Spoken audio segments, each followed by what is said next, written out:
જો તમે જાહેર જનતાની સલામતી અને સેફટી ના રાખી શકતા હોય અને એક પછી એક જો આવી દુર્ઘટનાઓ બનતી હોય અને લોકો જીવતા ભૂંજાઈ રહ્યા હોય ને તો 156 ઢાંકણીમાં પાણી લઈ અને ડૂબી મરવું જોઈએ। 1 લાખ રૂપિયાનો વાર્ષિક હપ્તો આપો અને ફાયર સેફટીના નામે અગન ભઠ્ઠી સમાન આવા ડોમો ચાલતા હશે ને, જેમાં ગેમ ઝોન ચાલતા હોય કે કોચિંગ ચાલતા હોય કે જીમખાના ચાલતા હોય તો પણ ચલાવી લેવામાં આવશે। 24 મે 2019 તક્ષશિલા હત્યાકાંડ, જેમાં 22 વિદ્યાર્થીઓ જીવતા ભૂંજાઈ ગયા અને આજે 5 વર્ષ પછી 25 મે 2024 રોજ ટીઆરપી ગેમ ઝોન હત્યાકાંડ, જેમાં 28 લોકો જીવતા ભૂંજાયા છે અને હજી આંકડો વધે એમ છે। અને હું હત્યાકાંડ જ કહીશ, દુર્ઘટના ના કહી શકાય, કારણ કે દુર્ઘટના તો એને કહી શકાય જેની આપણને જાણ ના હોય।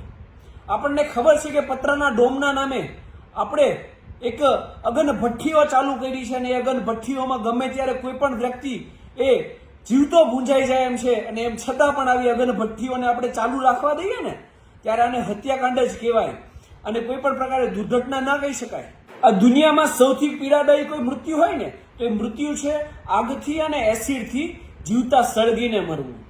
કદાચ એ મૃતકોની પીડા આપણે ક્યારે મહેસૂસ ના કરી શકીએ, પરંતુ આવી દુર્ઘટનાઓ ભવિષ્યમાં ના થાય એ માટે અવશ્ય એક વિચાર કરી શકીએ। જેમ તક્ષશિલા હત્યાકાંડ પછી તપાસનો ધમધમાટ ચાલુ થઈ ગયો હતો, એમ આ ઘટના બાદ પણ તપાસનો ધમધમાટ ચાલુ થઈ ગયો છે। એડિશનલ ડીજીને તપાસ સોંપાઈ ગઈ છે, એક એસઆઈટીની રચના થઈ ગઈ છે।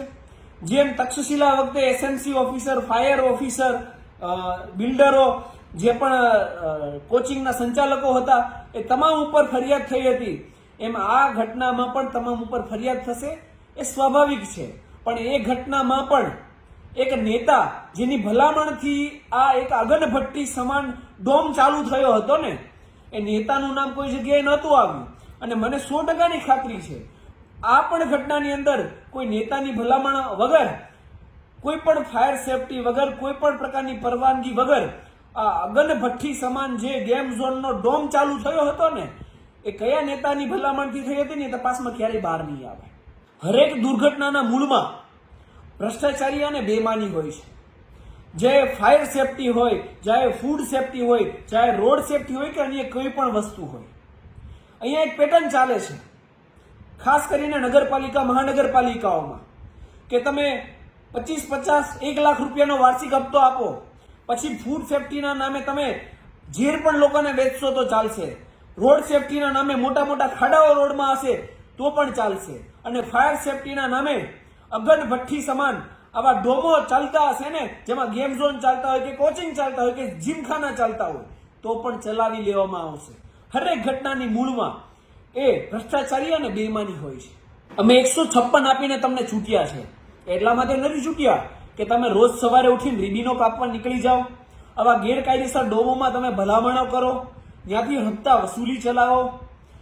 બસ તમારે એક જ વસ્તુ કરવી છે, માઇક લઈને મોટા મોટા ફગાફુદ્દારી કરવાની।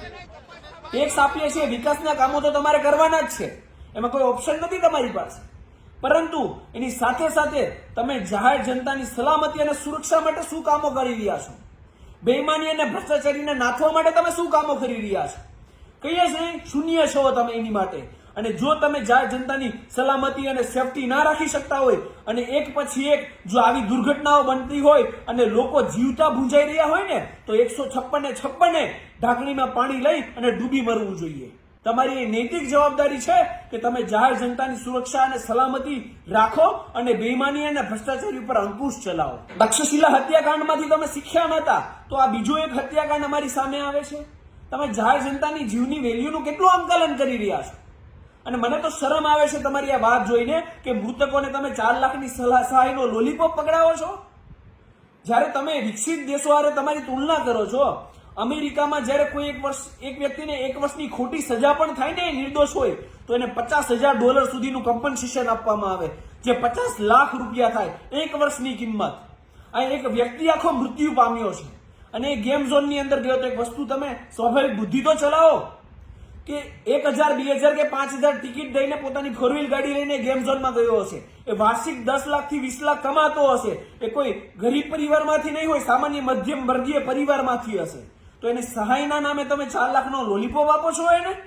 વસ્તુ યાદ રાખજો, હું જાહેર જનતાને કહેવા માંગુ છું કે તમારા અને મારા જીવની કિંમત આ દેશની અંદર માત્ર ને માત્ર નોટ અને વોટ માટે છે. નોટ એટલે જે આપણે ટેક્સ ભરીએ છીએ એ, અને વોટ જે આપણે હમણાં કાસ્ટ કર્યો છે એ.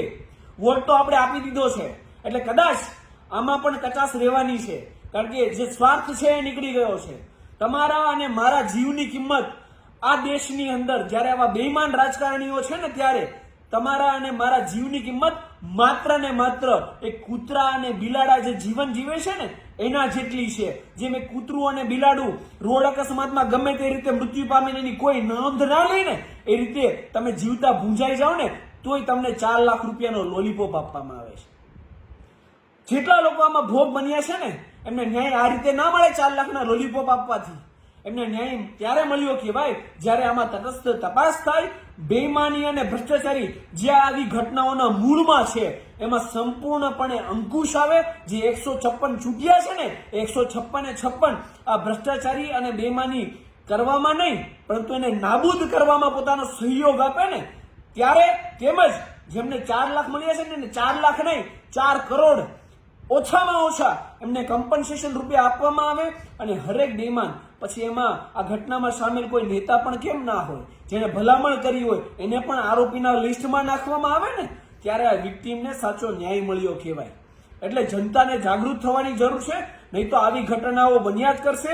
હું 100%ની ખાતરી આપીને કહું છું કે તમારા અને મારા છોકરાઓ જો આપણે જાગૃત નહીં થઈએ ને, તો ભવિષ્યમાં પણ આ જ રીતે આવી અગન ભઠ્ઠી સમાન પતરાઓના ડોમની અંદર જીવતે ભૂજાઈ અને મરી જશે, અને આ લોકોને કોઈ ફરક નહીં પડે. તેથી જાગૃત થાવ અને આવા બેઈમાનો અને ભ્રષ્ટાચારીઓ સામે અવાજ ઉઠાવો. જય હિન્દ, જય સંવિધાન, ધન્યવાદ.